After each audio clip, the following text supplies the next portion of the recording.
Cinema shooting ಅಂತ life enjoy ಮಾಡಿಕೊಂಡಿದ್ದ ದಾಸ ಗೆಳತಿ ಮಾತು ಕೇಳಿ ಜೈಲಲ್ಲಿ ಯಶಸ್ವಿ 50 ದಿನ ಪೂರೈಸಿದ್ದಾನೆ. ಪರಪ್ಪನ ಅಗ್ರಹಾರದಲ್ಲಿ ದರ್ಶನ್ ಜರ್ನಿ ಹೇಗಿತ್ತು, ಯಾರೆಲ್ಲ ಬಂದು ಮೀಟ್ ಆದ್ರು ಅನ್ನೋದರ ಕಂಪ್ಲೀಟ್ ವರದಿ ಇಲ್ಲಿದೆ ನೋಡಿ.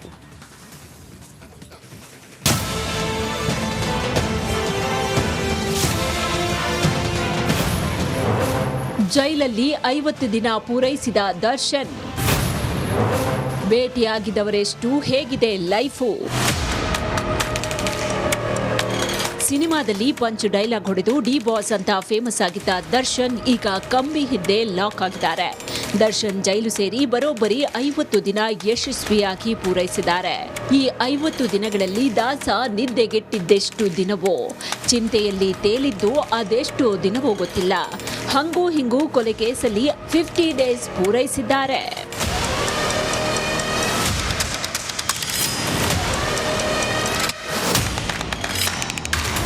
2011ರಲ್ಲಿ ಜೈಲು ಸೇರಿದ್ದ ದರ್ಶನ್ 18 ದಿನಕ್ಕೆ ಜೈಲಿನಿಂದ ಹೊರಬಂದಿದ್ರು. ಆದ್ರೀಗ ಜೈಲಲ್ಲೇ ಅರ್ಧ ಶತಕ ಬಾರಿಸಿದ್ದಾರೆ. ಪರಪ್ಪನ ಅಗ್ರಹಾರದಲ್ಲಿ ಲಾಕ್ ಆಗ್ತಾ ಇದ್ದಂತೆ ದಾಸನಿಂದ ಅಂತರ ಕಾಯ್ದುಕೊಂಡ ಚಂತನವನದ ಹಲವು ಸ್ಟಾರ್ಸ್ ಬಳಿಕ ಒಬ್ಬೊಬ್ಬರಾಗೆ ಮೀಟ್ ಆಗುವುದಕ್ಕೆ ಶುರು ಮಾಡಿದ್ರು. ಪತ್ನಿ ವಿಜಯಲಕ್ಷ್ಮಿ ಅಂತೂ ವಾರಕ್ಕೆ 3 ಬಾರಿ ಗಂಡನನ್ನ ಭೇಟಿಯಾಗಿ ಧೈರ್ಯ ತುಂಬುತ್ತಾ ಇದ್ರು. ಹೀಗೆ 4 ಗೋಡೆಗಳ ಮಧ್ಯ ಇರುವ ದರ್ಶನನ್ನ ನೋಡುವುದಕ್ಕೆ ಯಾರ್ಯಾರು ಬಂದಿದ್ರು ಅನ್ನೋದನ್ನ ನೋಡೋದಾದ್ರೆ,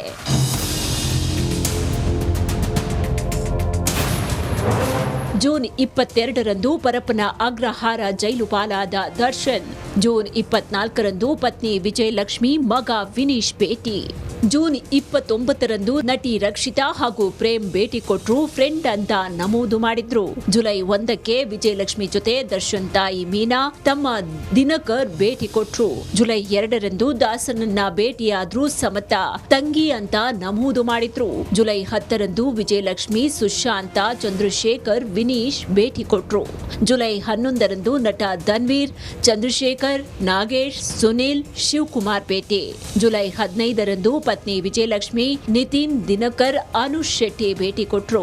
ಜುಲೈ 19ರಂದು ದರ್ಶನ್ ಪುಟ್ಟನಯ್ಯ, ರಾಘವ್, ತರುಣ್ ಕಿಶೋರ್, ಹೇಮಂತ್, ನವೀನ್ ಮೀಟ್ ಮಾಡಿದ್ರು.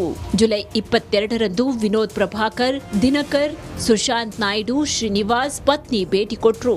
ಜುಲೈ 25ರಂದು ಸಾಧು ಕೋಕಿಲಾ, ಸಚ್ಚಿದಾನಂದ, ಹರಿಕೃಷ್ಣ, ರಾಮನಾಥ್, ಭೋಜರಾಜ್ ಭೇಟಿ. ಜುಲೈ 29ರಂದು ವಿಜಯಲಕ್ಷ್ಮಿ, ಮಗ ವಿನೀಶ್, ದಿನಕರ್, ಗೆಳೆಯರಾದ ಶಕ್ತಿವೇಲು, ಕವಿರಾಜ್ ಭೇಟಿ ಕೊಟ್ರು.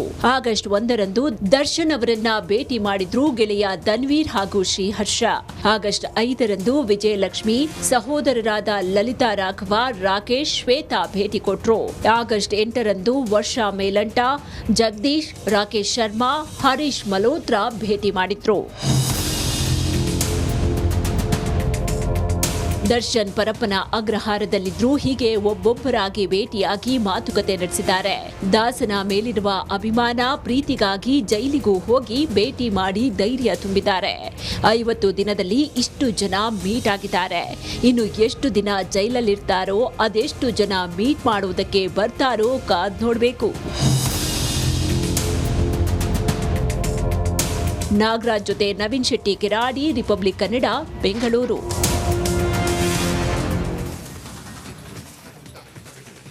ಅದು ಹಿಂದೂ ಮುಸ್ಲಿಮರ ಧಾರ್ಮಿಕ ಕ್ಷೇತ್ರ.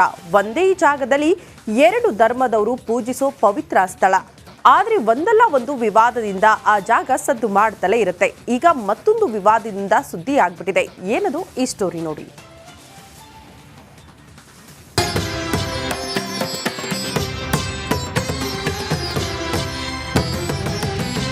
ಸುತ್ತಲೂ ಚಂದ್ರದ್ರೋಣ ಪರ್ವತ, ನಟ್ಟ ನಡುವೆ ಅರಳಿ ನಿಂತಿರುವ ಪವಿತ್ರ ಸ್ಥಳ, ಭಾವೈಕ್ಯತೆಯನ್ನ ಪಸರಿಸುತ್ತಿರೋ ಧಾರ್ಮಿಕ ಕ್ಷೇತ್ರ. ಹಿಂದೂಗಳ ಪಾಲಿಗೆ ಇದು ಇನಾಮ್ ದತ್ತಾತ್ರೇಯ ಪೀಠ, ಮುಸ್ಲಿಮರ ಪಾಲಿಗೆ ಇದು ಬಾಬಾ ಬುಡನ್ಗಿರಿ ದರ್ಗಾ. ಸದ್ಯಕ್ಕೆ ಇದು ಇನಾಮ್ ಗುರು ದತ್ತಾತ್ರೇಯ ಬಾಬಾ ಬುಡನ್ ಸ್ವಾಮಿ ದರ್ಗಾ. ಚಿಕ್ಕಮಗಳೂರಿನ ಚಂದ್ರದ್ರೋಣ ಪರ್ವತ ಸಾಲಿನಲ್ಲಿರೋ ಈ ಪವಿತ್ರ ಸ್ಥಳ ಕರುನಾಡ ಅಯೋಧ್ಯೆ ಅಂತಾನೆ ಫೇಮಸ್. ದಕ್ಷಿಣ ಭಾರತದ ವಿವಾದಿತ ಸ್ಥಳ ಐಡಿ ಪೀಠದಲ್ಲಿರೋ ಗುಹೆಯಲ್ಲಿ ಹಿಂದೂಗಳು ದತ್ತಾತ್ರೇಯರ ಪಾದುಕೆಯ ದರ್ಶನ ಪಡಿತಾರೆ. ಅದೇ ರೀತಿ ಮುಸ್ಲಿಮರಿಗೂ ಕೂಡ ಇದು ಪವಿತ್ರ ಸ್ಥಳ. ಹೀಗೆ ಎರಡೂ ಧರ್ಮದ ಭಕ್ತರು ಪೂಜೆ ಸಲ್ಲಿಸುತ್ತಿದ್ದ ಈ ಧಾರ್ಮಿಕ ಕ್ಷೇತ್ರದಲ್ಲಿ ಈಗ ವಸ್ತ್ರ ಸಂಹಿತೆ ಜಾರಿಗೊಳಿಸಿ ಅನ್ನೋ ಆಗ್ರಹ ಕೇಳಿಬಂದಿದೆ. ದತ್ತಪೀಠದಲ್ಲಿ ವಸ್ತ್ರ ಸಂಹಿತೆ ಜಾರಿಗೆ ಆಗ್ರಹ. ಅಂದಹಾಗೆ ಇದು ಧಾರ್ಮಿಕ ಕ್ಷೇತ್ರಕ್ಕಿಂತ ಹೆಚ್ಚಾಗಿ ಟೂರಿಸಂ ಸ್ಪಾಟ್ ಆಗಿ ಬದಲಾಗಿದೆ. ಪ್ರತಿನಿತ್ಯ ಸಾವಿರಾರು ಜನರು ಭೇಟಿ ನೀಡುತ್ತಿದ್ದಾರೆ. ಇಂತಹ ಪವಿತ್ರ ಸ್ಥಳದಲ್ಲಿ ಪಂಚೆ, ಜುಬ್ಬಾ, ಸೀರೆಯಂಥ ವಸ್ತ್ರಗಳನ್ನ ಧರಿಸಿ ಬರಬೇಕು. ಅಂಥವರಿಗೆ ಮಾತ್ರ ಒಳಗೆ ಪ್ರವೇಶಿಸೋಕೆ ಅವಕಾಶ ನೀಡಬೇಕು ಅಂತ ಮುಸ್ಲಿಂ ಸಂಘಟನೆಗಳು ಜಿಲ್ಲಾಧಿಕಾರಿಗಳಿಗೆ ಮನವಿ ಮಾಡಿವೆ. ಜಿಲ್ಲೆಗೆ ಬರುವಾಗ ಕೆಲವು ಟೂರಿಸ್ಟು ವೆಸ್ಟರ್ನ್ ಕಲ್ಚರಲ್ಲಿ ಬರ್ತಾರೆ. ಅಂದರೆ ಶಾರ್ಟ್ಸ್ ಹಾಕಂದು ಮತ್ತು ವೆಸ್ಟರ್ನ್ ಡ್ರೆಸ್ ಅಂದರೆ ಗೊತ್ತಲ್ಲ. ಆದರೆ ಆ ಪವಿತ್ರ ಸ್ಥಳ ಒಳಗಡೆ ಹೋಗಬೇಕಂದ್ರೆ ಆ ಇನ್ಸ್ಟಿಟ್ಯೂಟಲ್ಲಿ ಶ್ರೀ ಗುರು ದತ್ತಾತ್ರೇಯ ಬಾಬಾ ಬುಡನ್ ಸ್ವಾಮಿ ದರ್ಗಾ, ಆ ದರ್ಗಾ ಒಳಗಡೆ ಹೋಗಬೇಕಂದ್ರೆ ಡ್ರೆಸ್ ಕೋಡನ್ನು ನಮ್ಮ ಭಾರತ ದೇಶದ ಸಾಂಪ್ರದಾಯಿಕ ಏನು ಡ್ರೆಸ್ ಕೋಡ್ ಇದೆ ಆ ಡ್ರೆಸ್ ಕೋಡನ್ನು ಹಾಕೊಂಡು ಹೋಗಬೇಕು. ಆ ಥರ ಒಂದು ಡಿಮ್ಯಾಂಡ್ ಇಟ್ಟಿದ್ವಿ. ಆ ಥರ ಒಂದು ತಾವು ಒಂದು ಕಾನೂನು ಜಾರಿ ಮಾಡಬೇಕು ಅಥವಾ ಅಲ್ಲೊಂದು ಸಿಸ್ಟಮ್ ಮಾಡಬೇಕು ಅಂತ ನಾವೊಂದು ಒತ್ತಾಯ ಮಾಡಿದ್ದೀವಿ. ಇದಿಷ್ಟೇ ಅಲ್ಲ, ಈ ಧಾರ್ಮಿಕ ಕ್ಷೇತ್ರದ ಸುತ್ತಲೂ ಐಡಿ ಪೀಠ ಅಂತ ನಾಮಫಲಕವನ್ನ ಅಳವಡಿಸಲಾಗಿದೆ. ಬದಲಾಗಿ ಇನಾಮ್ ದತ್ತಾತ್ರೇಯ ಬಾಬಾ ಬುಡನ್ ಸ್ವಾಮಿ ದರ್ಗಾ ಅಂತಾನೆ ಎಲ್ಲಾ ಕಡೆ ಬೋರ್ಡ್ಗಳನ್ನ ಅಳವಡಿಸಿ ಅಂತಾನೂ ಮನವಿ ಮಾಡಿದ್ದಾರೆ. ಇಲ್ಲಿ ಏನು ಅಲ್ಲಿ ಗೆಜೆಟೆಡ್ ಹೆಸರು ಇತ್ತು ನಮ್ಮ ಶ್ರೀ ಗುರು ದತ್ತಾತ್ರೇಯ ಬಾಬಾ ಬುಡನ್ ಸ್ವಾಮಿ ದರ್ಗಾ ಅಂತ, ಆ ಅಫಿಷಿಯಲ್ ಹೆಸರನ್ನೇ ಎಲ್ಲ ಪ್ರವಾಸೋದ್ಯಮ ಇಲಾಖೆಯ ಡೆಸಿಗ್ನೇಷನ್ ಬೋರ್ಡ್ಸಲ್ಲಿ ಹಾಕಬೇಕು ಅಂತ ನಮ್ಮ ಒಂದು ಬೇಡಿಕೆ. ಯಾಕಂದರೆ ಎಲ್ಲ ಕಡೆಯಿಂದ ಭಕ್ತರು ಬರ್ತಾರೆ. ಆ ಭಕ್ತರು ಬರುವಾಗ ಈ ದರ್ಗಾದ ಹೆಸರು ಕಾಣ್ತಾ ಇಲ್ಲ. ಎಲ್ಲ ಕಡೆ ಏನಾಗಿದೆ, ಇನಾಮ್ ದತ್ತಾತ್ರೇಯ ಪೀಠ ಅಂದರೆ ಅದು ಗ್ರಾಮದ ಹೆಸರು, ಆ ಗ್ರಾಮದ ದತ್ತಪೀಠ ಅಂತ ಹಾಕಿದ್ದಾರೆ. ಮುಸ್ಲಿಂ ಸಂಘಟನೆಗಳ ಈ ಮನವಿಗೆ ಜಿಲ್ಲಾಡಳಿತ ಅಸ್ತು ಅನ್ನುತ್ತಾ ಇಲ್ವಾ ಅನ್ನೋದೇ ಸದ್ಯದ ಪ್ರಶ್ನೆ. ಚೇತನ್ ಪದ್ಮಶಾಲಿ, ರಿಪಬ್ಲಿಕ್ ಕನ್ನಡ, ಚಿಕ್ಕಮಗಳೂರು. ನಿರಂತರ ಹೋರಾಟದಿಂದ ಶಿವಮೊಗ್ಗದಲ್ಲಿ ವಿಮಾನ ನಿಲ್ದಾಣ ನಿರ್ಮಾಣವಾಗಿದೆ. ವಿಮಾನ ನಿಲ್ದಾಣ ನೈಟ್ ಲ್ಯಾಂಡಿಂಗ್ ಕಾಮಗಾರಿ ಪುನರಾರಂಭಕ್ಕೆ ಅನುಮೋದನೆ ಸಿಕ್ಕಿದೆ. ಈ ನಡುವೆ ಇಬ್ಬರ ನಾಯಕರ ನಡುವೆ ಅನುದಾನ ಬಿಡುಗಡೆ ವಿಚಾರದಲ್ಲಿ ಟಾಕ್ ವಾರ್ ಶುರುವಾಗ್ಬಿಟ್ಟಿದೆ. ಈ ಕುರಿತ ಒಂದು ವರದಿ ಇಲ್ಲಿದೆ ನೋಡಿ.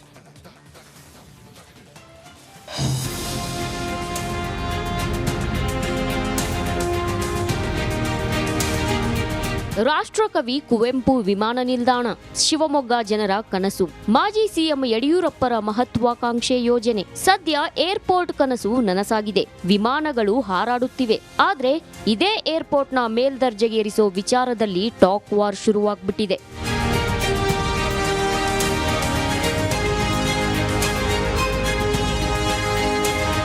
ಹೌದು, ಶಿವಮೊಗ್ಗದ ವಿಮಾನ ನಿಲ್ದಾಣದಲ್ಲಿ ಭರಾಟೆಯಿಂದ ಸಾಗಿದ್ದ ನೈಟ್ ಲ್ಯಾಂಡಿಂಗ್ ಕಾಮಗಾರಿ ವಿವಿಧ ಕಾರಣಗಳಿಂದ ಸ್ಥಗಿತಗೊಂಡಿತ್ತು. ಸಂಸದರ ನಿರಂತರ ಪ್ರಯತ್ನದಿಂದ ನೈಟ್ ಲ್ಯಾಂಡಿಂಗ್ ಕಾಮಗಾರಿ ಪುನರಾರಂಭಕ್ಕೆ ಅನುಮೋದನೆ ಸಿಕ್ಕಿದೆ. ಆದ್ರೀಗ ಸಚಿವ ಮಧು ಬಂಗಾರಪ್ಪ ಹಾಗೂ ಸಂಸದ ಬಿವೈ ರಾಘವೇಂದ್ರ ನಡುವೆ ವಾಕ್ಸಮರ ಶುರುವಾಗಿದೆ.